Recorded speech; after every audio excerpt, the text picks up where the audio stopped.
Let's Invest. Ramiai ir užtikrintai auginkite kapitalą. Tinklalaidės 35 į pensiją rėmėjas ir partneris sutelktinio finansavimo platforma Let's Invest. Let's Invest ekspertų komanda padeda privatiems asmenims bei įmonėms pasyviai įdarbinti laisvus pinigus su konservatyvia rizika. Klausėte kaip? Drauge su profesionalais investuojant į išskirtinius projektus. Projektų atranka bei priežiūra rūpinasi Let's Invest komanda, o investuotojų lėšos visuomet yra apsaugotos įkeičiamų nekilnojamųjų turtu. Noriu tik priminti, kad pinigai, kurie nedirba, nuvertėja, tad visada apsimoka juos įdarbinti. Jei nežinote, kur ir kaip, jums padėti gali Let's Invest ekspertų komanda, susibūrusi tam, kad investuoti būtų paprasta visiems. Let's Invest. Ramiai ir užtikrintai auginkite kapitalą.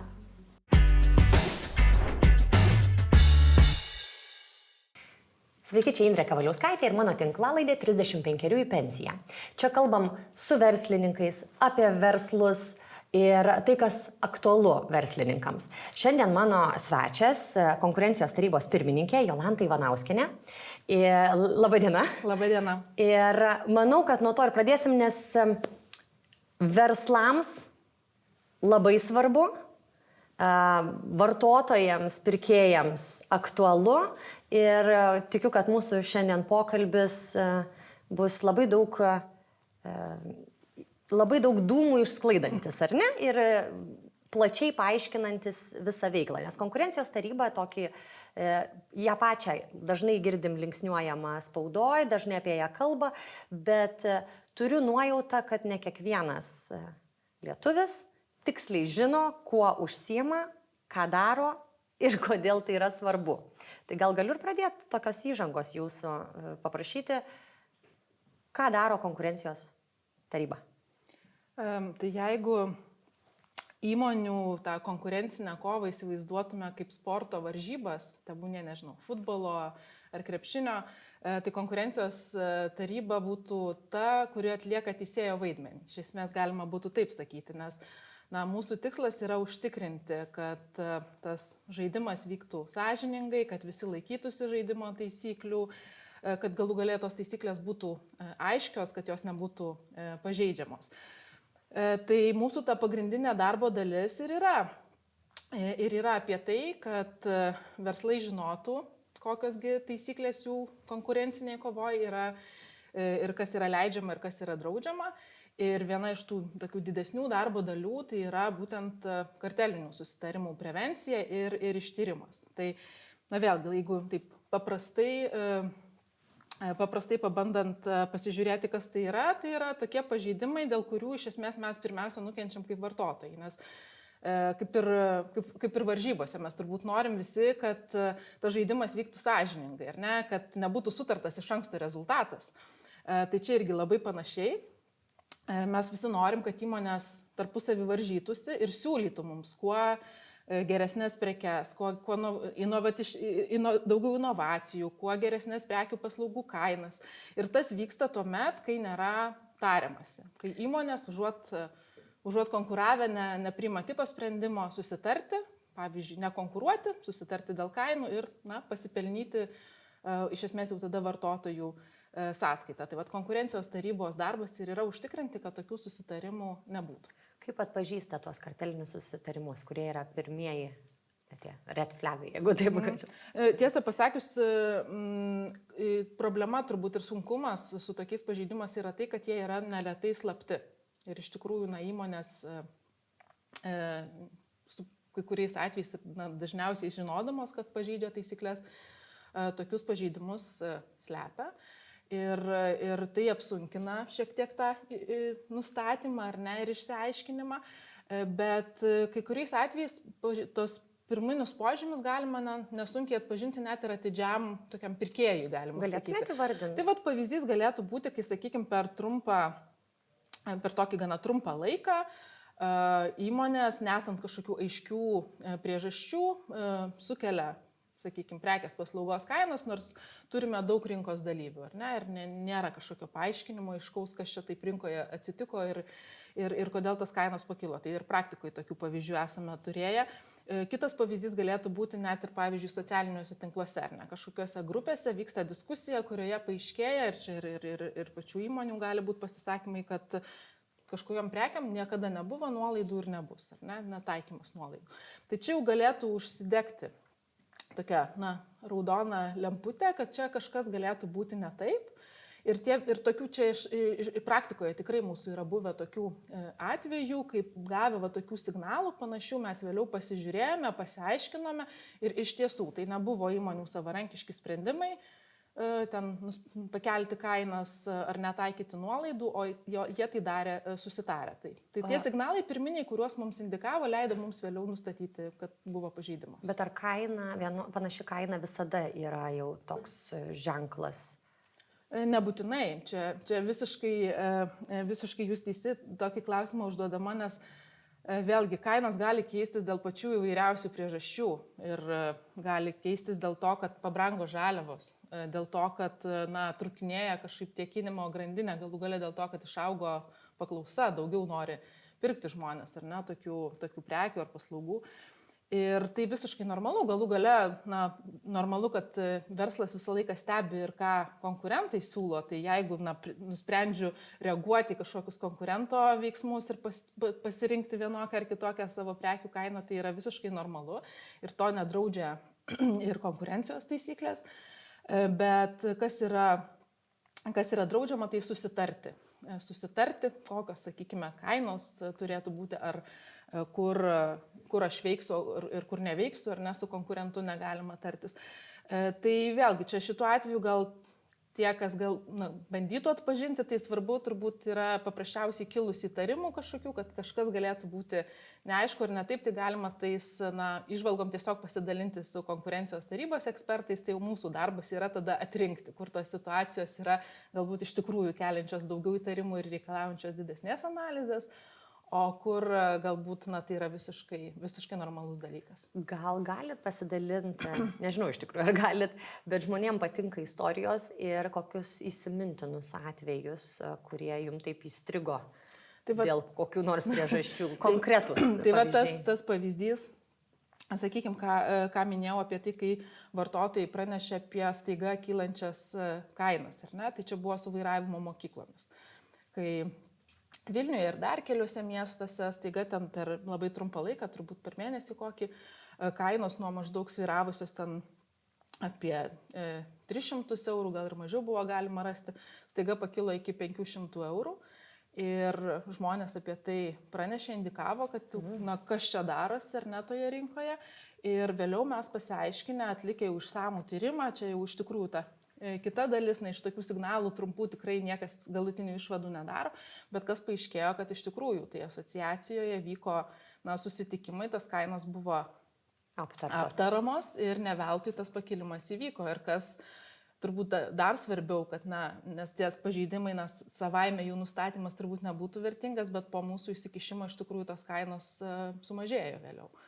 Taip, kad va čia ta konkreti istorija, kaip kad... Padarykim dar ir tokią edukacinę dalį, kur pranešti. Tikiu, kad tą ir paguglinus galima, bet jeigu klauso kažkas mūsų laidą, užfiksuoti dar kartą, kad būtų vienoje vietoje visa reikalinga informacija, kur pranešti.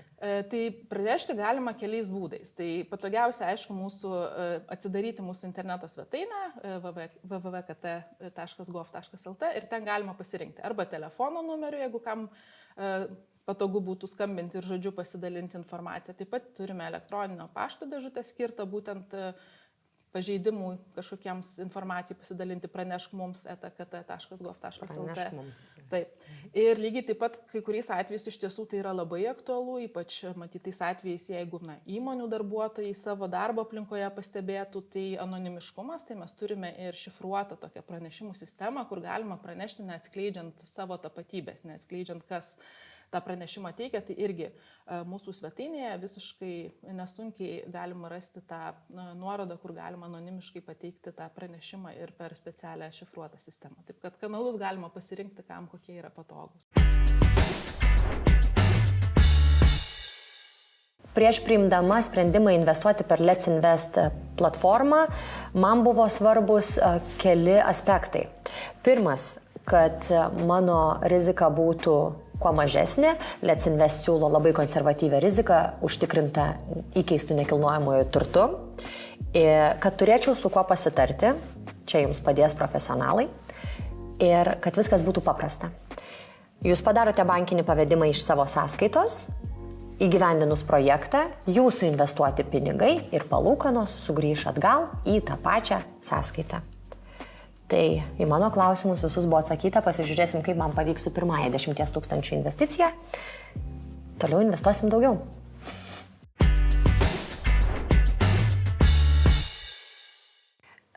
Man atrodo, kad tikrai užsiimate ir tą edukacinę dalimi, kad šviesti verslus, nežinojimas neatleidžia nuo atsakomybės, bet ar tikrai verslai šiai dienai turi pakankamai žinių? Ar manot, kad dar reikėtų kažkokių imtis daugiau priemonių, nes gal kartais jie negalvodami, ką daro blogai, ima daryti blogai? Šiaip tiesą pasakius, nenorėčiau sudaryti tokio įspūdžio, kad čia visur yra aplinkui karteliai, nes dauguma verslų nebejoju tikrai ir taisyklės žino ir kas dar svarbiau, jie tikrai jų laikos ir tam deda pastangas ir viduje įmonės, ir mokymus vykdo ir panašiai. Ir tos žinios šiaip Lietuvoje, mes kaip tik praėjusiais metais teiravomės įmonių, irgi tokią darėm apklausą.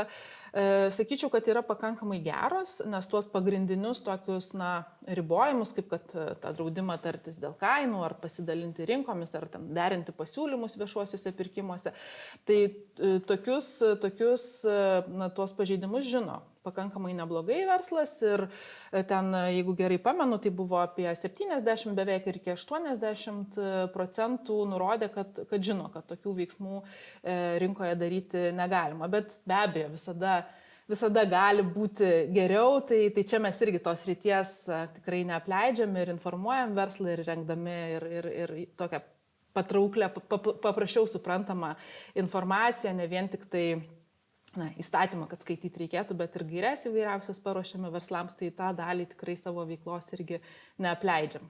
Šiaip ir gyventojų švietimas, dar kitas tyrimas atliktas, kur labai, mano akimis atrodo, džiugus rezultatai, jūsų nežinau, jūs pasidalinsit, kad kiek pusė gyventojų atpažintų ar ne kartelinius susitarimus ir trečdalis praneštų. Taip parodė atliktas tyrimas.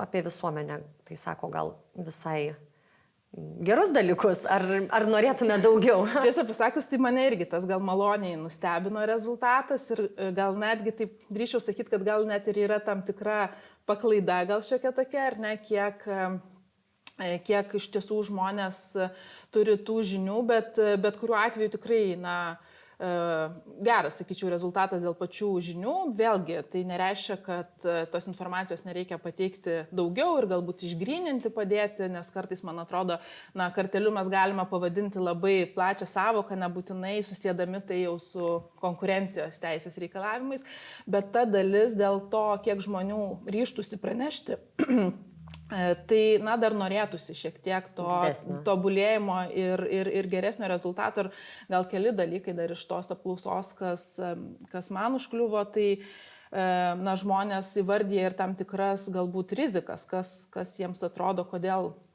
kokios kliūtis galėtų būti galvojant apie tą pranešimą.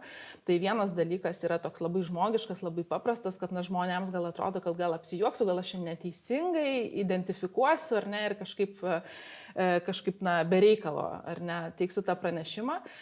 Tai šitoj vietoj vėlgi nėra kažkokio įsivaizdavimo, reikalavimo, kad čia visi turi turėti gilias teisinės žinias ir mes tikrai, teikiant pranešimus, neegzaminuojam žmonių. Tai yra labai trumpas, paprastas pasidalinimas, kaip ir sakiau, ką galima daryti telefonu ar tiesiog brūkštelėjus elektroninę žinutę. Man šiaip įdomu, atsiprašau, kad sustabdysiu, bet įdomu suvokti, kiek pranešimų gaunat ir galvoju, koks kiekis, tas trečdalis, ką reiškia, kiek yra pranešama ir kiek naudingi, o kiek iš tiesų yra tokie, kur peržvelgėt ir iškart žinot, kad nereikia dėti pastangų tikrinti? Tai dabar tikslios gal statistikos nepasakysiu, bet taip turbūt keliasdešimt iki 100 turbūt tokių pranešimų, bet vėlgi čia kaip ir teisingai įvardėjat, kad labai skirtingo pobūdžio ir labai skirtingo lygio tie pranešimai gali būti. Vieni kaip vartotojų pastebėjimai, o kita dalis, kur jau su tam tikrais įrodymais galbūt žmonės ateina, tai jau čia yra tokia kita kategorija ir tokios informacijos mes net ir viešai nesidalinama, kiek tokių pranešimų gauname dėl kitos labai paprastos priežasties, ką ir žmonės įvardyja, tai tą anonimiškumo ir tą užtikrinimą. Tai čia vėlgi yra galbūt net ir suprantamas tas tokia baimė tam tikra ir rizika, tai šitoj vietoj tikrai net ir ta kažkokia detalesnė informacija nesidalinam, kiek tokių pranešimų gaunam. Lygiai taip pat turim, kaip jau sakiau, tą anoniminį pranešimų kanalą, kas galbūt dar svarbiau, tas žmogiškas faktorius, tai yra, kad su tokia informacija jau dirba tik tai labai ribotas skaičius mūsų ekspertų ir tai yra patyrę, tikrai jau ne vieną panašų atvejį nagrinėja žmonės. Ir galų gale turime ir tą tokią žmonėms ir finansinę paskatą jau tiem pranešėjams, kurie ateina su įrodymais, tai jau ir galimybę gauti iki 100 000 eurų atlygį už pranešimus, kai identifikuojamas jau aiškus pažeidimas. Kad padėtų, tada turbūt natūraliai žmogus nori stengtis padėti surinkti įrodymų, pagrysti visus ir... toks būti pilietišku apsimoka. Toks instrumentas irgi, jis nėra kažkaip unikalus Lietuvai, tikrai tokį instrumentą turi ir kitos valstybės, nes tai padeda atskleisti. Kažkam yra išmokėta tokio dydžio suma. Norėčiau.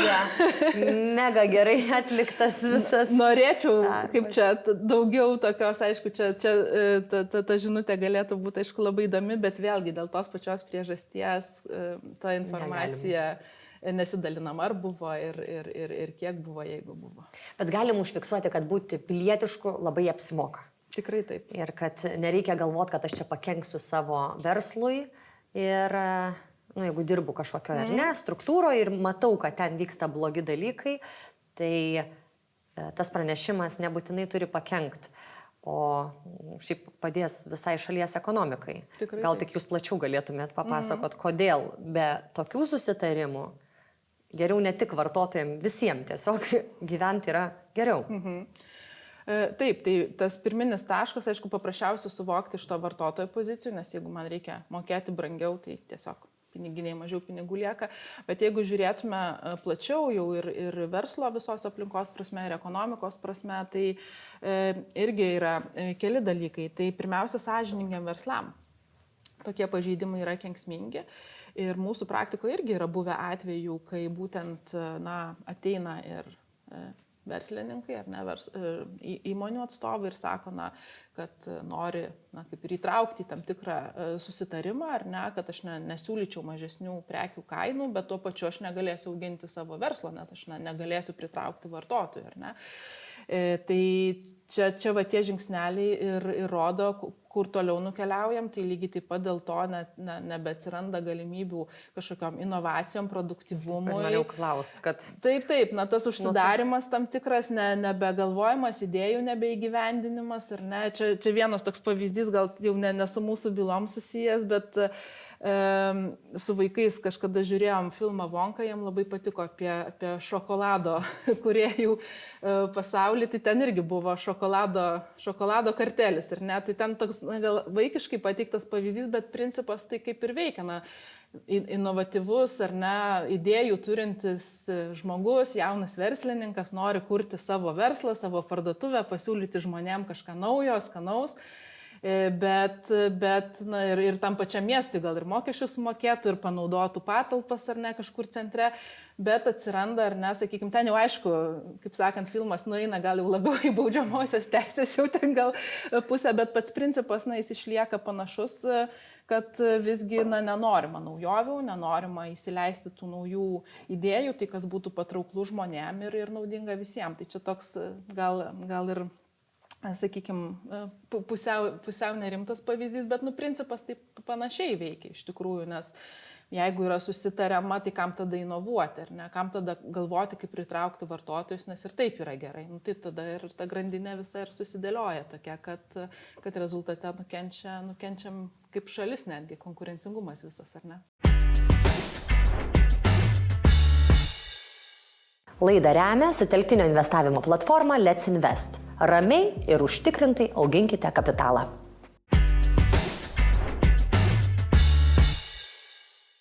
Kiek trunka tas visas procesas nuo pranešimo iki...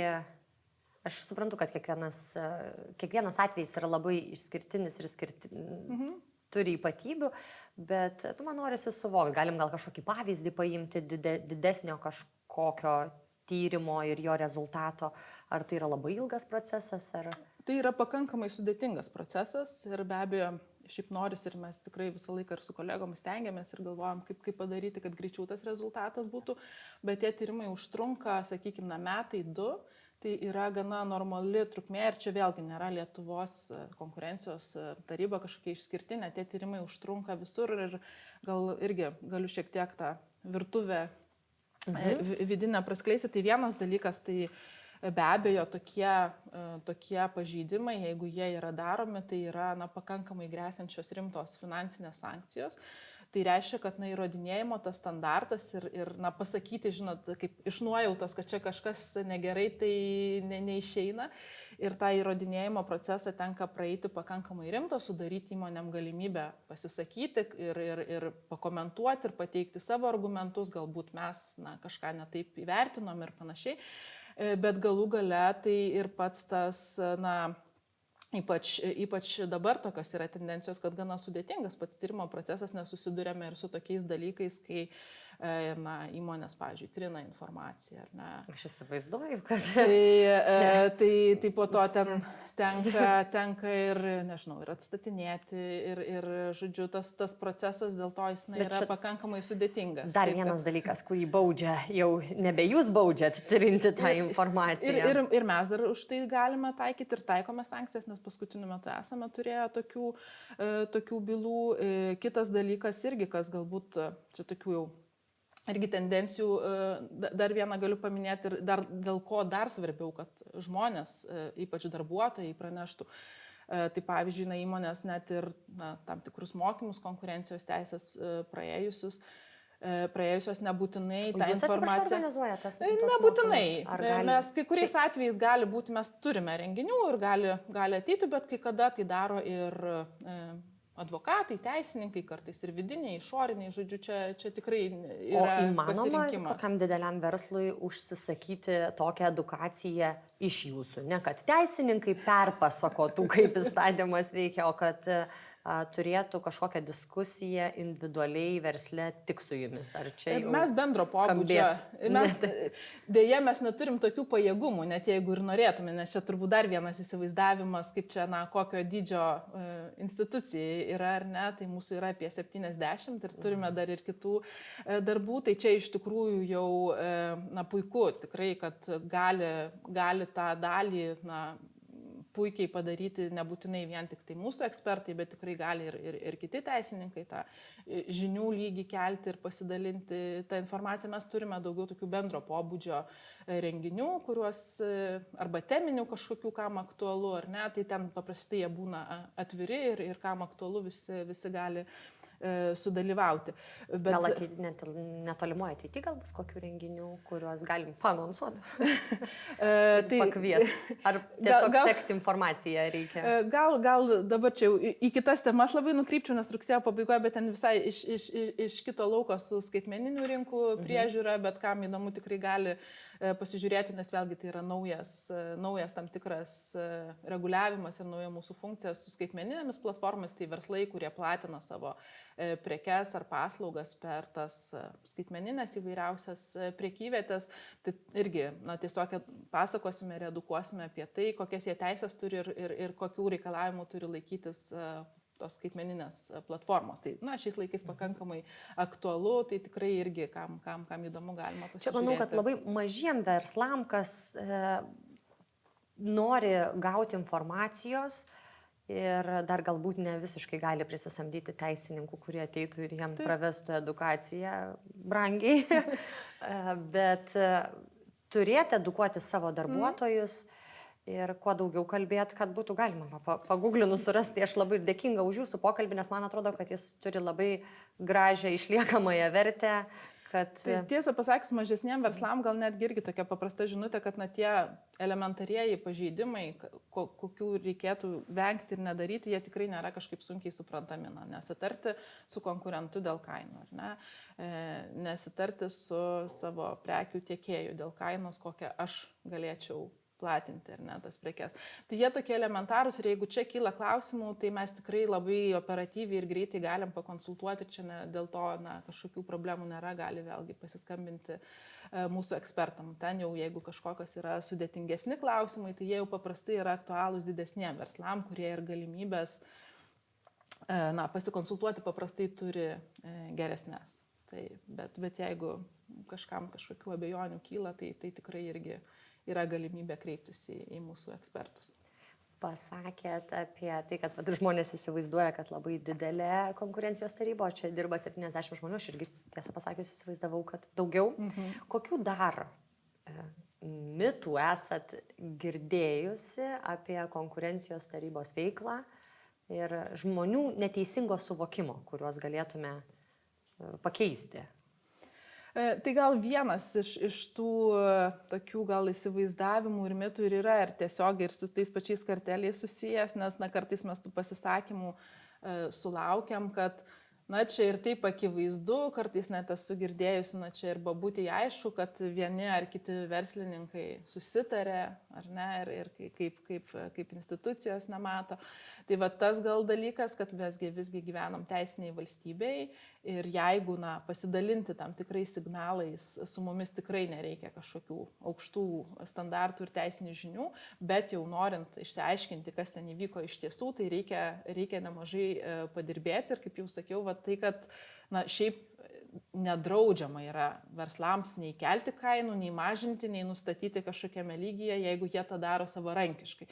Tai čia, man atrodo, būna toksai tas galvojimas ir čia visiškai aišku suprantama, mes visi norime, kad kainos būtų kiek įmanoma mažesnės, ar ne, įvairiausių produktų. Dažnai verslų, panašių verslų žmonės iš tikrųjų bendrauja kartais tiesiog nesusitarimo prasme, bet renginiai aptaria, kaip tau sekasi, kaip man sekasi, ką planuosiu ir norėtųsi, atrodo, kad neįvaryti baimės žmonėm, kada man čia negalim, jeigu jis parduoda tą patį, ką aš, tai negaliu būti matomas kartu. Labai geras tas pastebėjimas ir klausimas, nes čia buvo ir neseniai tų diskusijų turėjom ir dėl asociacijų veiklos, ar ne, nes dėja tokia yra realybė, kad asociacijų, pavyzdžiui, veikloje, kur susibūrė, ar ne, susirenka verslai aptarinėti įvairių klausimų, tų pažeidimų irgi nutinka, bet tikrai tai yra pavieniai konkretūs atvejai ir dažniausiai mes tai matome asociacijas kaip tikrai tą verslo balsą, kuris gali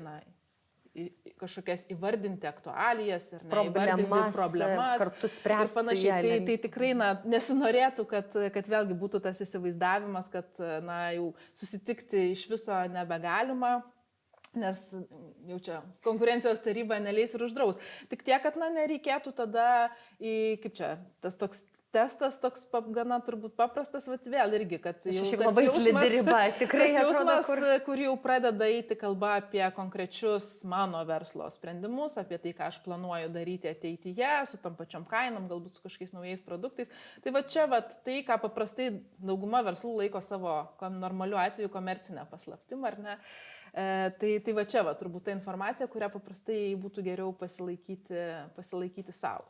Bet šiaip iš principo... Čia ką planuoju daryti, bet labai dažnai būna, kad pamatai, kad kažkas padarė ir visi tiesiog su bangele, čia net iš savo pusės galiu matyti, vedu renginius įmonėms ir jeigu matau, kad visur kainos kyla, tai mano kaina kyla. Tai jeigu yra tokiu atveju, jeigu yra norinčių ir galinčių sumokėti, veikia pasiūlos paklausos dėsniai, tai su tuo viskas yra tvarkoj. Svarbu, kad čia ką ir prieš tai kalbėjom, kad tas prisiderinimas prie verslo normalios aplinkos, ar ne, jisai niekaip nėra draudžiamas.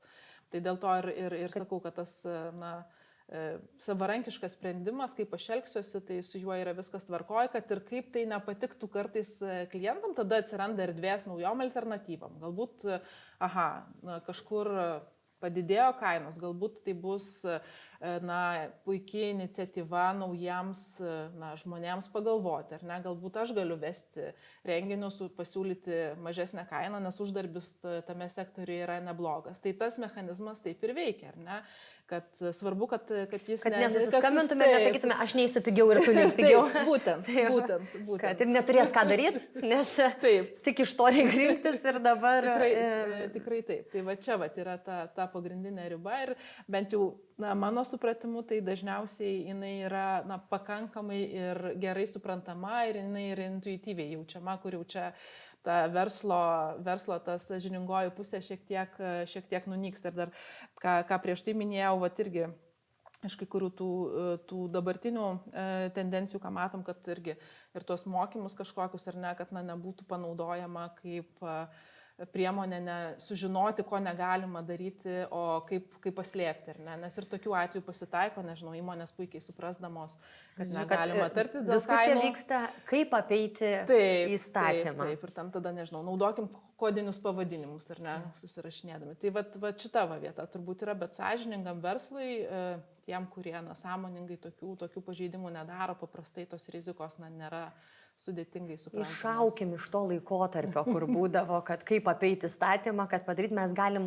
puikiai gyvuoti, gerbent visus įstatymus ir tai tik tobulėja. Šiaip aš tikiu, kad jau mūsų, negražu gal taip galvoti, bet tikrai jaunoji karta auganti, kuri auga tik tokioj jau valstybėje, yra alkani kurti, bet ne viską savo uždirbti. Jie ir duoda, ir dalinasi, ir kuria, ir nori naujau padaryti. Ir galvoju, kad tas skaičius, kur mes turim gyventojų, verslų, tik gerės. Tikrai taip. Ir čia tas, jau čia išeinam į tokią bendresnį galbūt net tą temą, kur, nežinau, ta pati korupcija, jeigu paimtume ar ne, tai vėlgi, tas visuomenės netoleravimas, ar ne, kokioje visuomenėje mes norime gyventi, ar toj, kur tai yra norma, nežinau, pasiderinti kainas, ar kur yra, kaip tik priešingai yra norma palikti erdvės veikti tiem, kurie turi idėjų, kurie turi ką pasiūlyti, ar ne, ir tai čia su tom visom tom skaidrumo tom iniciatyvom, tai ir mūsų pačių sąmonė kaip visuomenės, man irgi atrodo, kad mes tikrai į priekį keliaujam. Gal turėtume dar kokį pavyzdį pasidalinti, kur būtų buvęs atvejais, kur tikrai labai sunku pasakyti, taip ar taip buvo, kad tikrai sugaišote ir paimkim turbūt tokį, kurio galima dalintis, tai turbūt baigėsi blogai, bet kad tikrai patys viduje kėlėt klausimą, ar čia yra taip ar taip. Ne, tai čia vėlgi mūsų pasižiūrėjus turbūt tas bylas, tai mūsų sprendimas būna paprastas. Jeigu manom, kad surinkom pakankamai įrodymų, tai tada atsiranda tas sprendimas, kai mes pasakome, kad taip, čia buvo pažeidimas ir dažniausiai tų sankcijų jau tokiu atveju irgi yra pagrindas jas taikyti.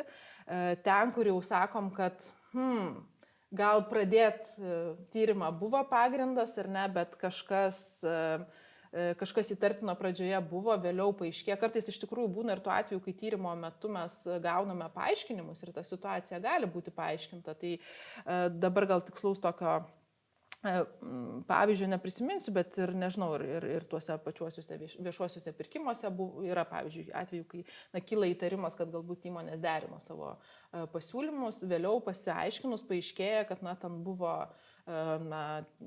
normaliai galima paaiškinti tą įtarimus sukėlusi elgesį. Tai čia irgi vėlgi nereikia įsivaizduoti, kad jau jeigu konkurencijos tarybai kilo įtarimų, tai būtinai turi baigtis pažeidimo nustatymu. Tai tie atvejai, kur mes suabejojom ir galvojom, kad gal pradžioje mums atrodė vienai, bet vėliau kitaip. Ir čia tikrai tas yra svarbu, kad įmonė, kurią mes įtariam pažeidimu, tikrai gali paaiškinti ir papasakoti, kas nutiko, nes vėl nežinau, gal tie... Nes norėtų gyventi tokiai baugintojai visuomeniai, kad čia viską daryti yra baisu, arba kad jau gavo iš jūsų kažkokį Taip. laišką ir žmonės būtų išsigandę ir pultų. Ja, ir tokiu atveju tikrai, jeigu na, ten nieko nebuvo pažeidžiančio konkurencijos reikalavimus, tai tą mes tyrimą nutrauksime. Kai kuriais atvejais mums tiesiog reikia išsiaiškinti ir ištirti. Tai sakau, čia tas gal paskutinių yra buvę bylų, kur ir tos pačius viešuosius pirkimus esame tyrę, žiūrėję, bet paaiškėjo galų gale, kad na, ten visiškai logiški paaiškinimai ir nėra tų įrodymų. Taip kad čia tikrai nereikia to turėti įsivaizdavimo, kad čia kažkaip, jeigu jau pradėjom, tai būtinai rasim. Tikrai taip nėra. Man prieš nusprendžiant investuoti per Let's Invest platformą buvo svarbu atsakyti į kelis klausimus. Pirmas – rizika. Let's Invest siūlo konservatyvią riziką užtikrintą įkeistų nekilnojamojų turtų. Antras, kad aš galėčiau pasitarti. Let's Invest siūlo profesionalų gyvą pagalbą. Na ir trečiasis, kad būtų tikrai paprasta. Investavus per Let's Invest platformą, jūsų investuoti pinigai ir palūkanos sugrįš jums į tą pačią sąskaitą, iš kurios investavot. Ar gali būti paprasčiau? Pranešėjas gali gauti atlygį, jūs vardinot labai didelę 100 000 sumą, ar yra gaunama visada kažkokia suma, jeigu pranešimas yra labai naudingas? Tai čia tas pagrindinis atspirties taškas yra iš esmės įrodymai, nes ką žmogus gali pateikti, jau ne tik tai kaip tuos signalus kažkokius, ar ne, kaip vartotojas pastebės, bet jau turi ir konkrečių įrodymų apie vykstantį pažeidimą. Tai aišku, čia labiausiai tikėtina, kad tai galės būti žmogus, kuris yra toje situacijoje ir stebi galbūt kaip darbuotojas, ar ne, ar vienoje, ar kitoje įmonėje. Ir tokiu atveju jau priklausomai nuo to be abejo reikia, kad jau tada mes tos įrodymus tikrai panaudotume ir nustatytume, išsiaiškintume pažeidimą. Ir jau tada tas atlygis gali tapti realybė priklausomai nuo mūsų to nustatyto pažeidimo, rimtumo, dydžio ir panašių dalykų. Jeigu leisit pasmalsauti, koks dažniausiai mokama, iš praktikos dažniausias atlygis, kurį yra gavę, ir koks didžiausias buvo. Tai čia dėja žmonėms patinka. Čia to pilietiškumui nereikėtų šitos informacijos, bet aktualu. Ir plus, jeigu tai yra daroma, tai smagu žinoti. Tai iš tikrųjų tiek smalsumo dėja patenkinti negalėsiu, bet galiu gal pasakyti, kad ne mažiau kaip 1000, tas yra įstatymė yra numatyta, bet jau detalių kiek ir kaip tiesiog saugodama pranešėjų anonimiškumą daugiau negalėsiu atskleisti. Bet čia labai geras startas. Taip ir priklausomai nuo, vėlgi, jeigu tai būtų rimtas pažeidimas, darantis rimtą žalą, nes vėlgi tai yra galima ekonominiais skaičiavimais įvertinti, ar ne, kiekvieną tą pažeidimą ir galiausiai baudos dydis irgi, koks yra skiriamas įmonėm, tas irgi turi įtakos galiausiai to pranešėjo galimam atlygiui. O kaip dažniau, ar iš pranešimų pradedat tyrimus, ar patys visgi nuolat kažkaip monitorinat visas priemonės? Mes iš tikrųjų labai daug stebime įvairias rinkas ir nemažai tyrimų yra pradedami mūsų iniciatyva, bet neretai būna ir kombinacija tam tikra. Kaip pavyzdį pasakysiu, ir čia vėlgi galbūt žmonėm, kad nebūtų kažkokio nusivylimo pranešus, ar ne, kad tai konkurencijos tarybai iš karto nesiėmė veiksmų. Kartais mes kaip tam tikrą dėlionę sudėliojame, ar ne, rinkdami per ilgesnį laiką, tai gali būti keletas žinučių, keletas pranešimų ir tokiu atveju tai gali būti tam tikra kombinacija. Ir va šita kombinacija irgi yra gana dažnas atvejis, kai mes patys dalį informacijos, ar ne, stebėdami, žiūrėdami rinką susirenkam, bet šalia mes galime turėti keletą signalų, ar ne, iš pilietiškų žmonių, iš pastabių vartotojų ir tada tą paveikslą po kurio laiko sudėlioja, mes jau galime sakyti, kad čia turbūt ta situacija, kurioje reikėtų detaliau pasižiūrėti. Tai jeigu pažiūrėsim grinai formaliai teisinį pagrindą, tai gal bus ir parašyta, kad konkurencijos taryba savo iniciatyvą pradėjo tyrimą, bet, sakykime, visuomenė bus taip pat prie jo prisidėjusi ir ta informacija tikrai niekur nepradings ir bus panaudota. Jūs žinot, kas nors pranešęs gali irgi labai galvot, kad čia aš pranešiau, ne, o jau tyrimas seniausiai prieš metus prasidėjęs ir tai yra tik maža dėlionės dalis. Dar vieną dalyką, gal ką paminėsiu, tai čia gal, sakykime, iš tų tokių, epizodų, kur žmonės gali pranešti detalės, bet yra kita dalis, kas irgi aktuali verslam. Tai net ir mes turime ir tokių atvejų, kai pačios įmonės dalyvaujančios pažeidimuose, jos taip pat gali ateiti ir pripažinti, kad jau taip nutiko, galbūt ne pati geriausia situacija, bet ateinu, pranešu ar pateikiu tos situacijos jau įrodymus, papasakoju, kas nutiko ir tokiu atveju įmonė gali būti pati atleista nuo baudos, jeigu padeda mums identifikuoti ir atpažinti tam tikrą rimtą susitarimą, rimtą kartelinį susitarimo atvejį. Tai čia vėlgi ir tokių atvejų mes taip pat turime ir tai yra pagrindas mums irgi jau pasiaiškinti situaciją, kas dar joje dalyvavo. Tai gal pabaigai galim dar truputį sutraukti labai aiškiai santrauką. Tai pagrindiniai kartelinio susitarimo požymiai vis tiek yra kaina, dėl kurios buvo susitarta. Dar įvardintumėt? Čia taip, turbūt žiūrint iš šono, ką galima pastebėti, tai irgi kažkokie keisti rinkos judesiai, daug rinkos dalyvių, staigiai auganti kaina.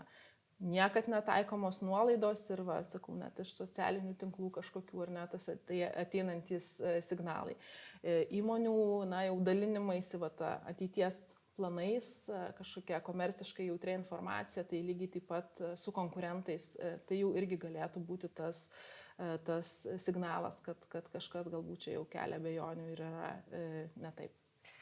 Ir tada mes turbūt paprašysim dar kartą visų būti pilietiškais ir gyventi gražioje įstatymus gerbiančioje visuomenėje. Nepamirškit pranešti, jeigu įtarėt, jeigu dirbate įmonėje, kurioje jums kyla įtarimų, kad yra kažkas tariamasi, arba jūs kaip vartotojas matot, kad kažkas elgiasi nesąžiningai. Ir sąžiningoje visuomenėje turėsim gražius, gerus verslus, kurie augs. Produktai bus geresni, kokybiškesni ir turėsim daug erdvės tiek kurti, tiek tobulėti. Taip, labai ačiū Jums. Ačiū Jums. Dėkui. Let's Invest. Ramiai ir užtikrintai auginkite kapitalą.